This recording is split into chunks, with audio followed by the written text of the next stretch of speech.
Hey folks, Mike Seeklander with Team Wilson Combat. I'm here with my buddy Austin once again, and we're talking about some of our favorite AR parts that Wilson Combat makes. And there's a variety of things we're going to talk to you about today, but one of the things that I want to start with, Austin, is our drop-in triggers. Now, why put a drop-in trigger into your AR or one of your Wilson Combat ARs? And the reality is I can switch out from trigger to trigger, from the TTU trigger to the 3-gun trigger to a lighter variation to a heavier variation, and I can experiment and see which one fits better for me. And one of my experiences also with these triggers and all of the triggers in my Wilson Combat ARs is they are, knock on wood, 100% reliable. I have never had a trigger failure at all in any of my Wilson Combat guns. So, Austin, I know you like the TTU a little bit better. Tell me about what you like the most in that trigger and why.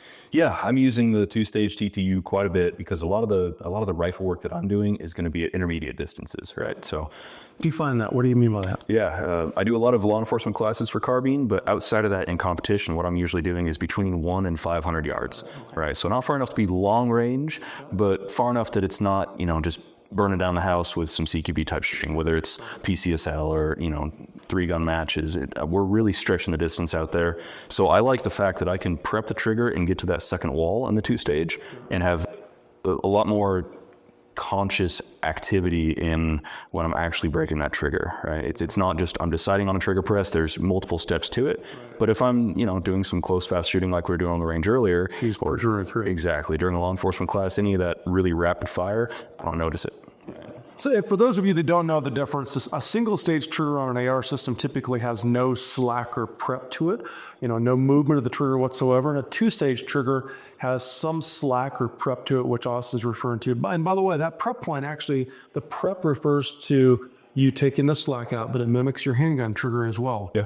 Interesting. Yep. Yeah, and it's not like it's just slop. I mean, it's still clean, it's still precise, it's consistent. So it's not just mush and then there's a wall. It's clean and precise to that second point where I'm actually going to be really focused and engaged in that trigger press when I need to be. So that's why I like them. Yeah, and I know that trigger now comes in both a curved variant and a straight variant as well. So for me, I'm actually running a variety of triggers, and as much as I like to feel the prep point, dude, I feel like I can't make a decision sometimes, which is what I love about the ability to drop in a different trigger anytime I want to try something new. When you're shooting a lot of closer range stuff, 0 to 100 yards, the prep becomes less important to me on a lot of shots. Now, a hard headshot at 20, 30, 50, 70 yards, absolutely. But I tend to like the 3-gun trigger on most of my guns.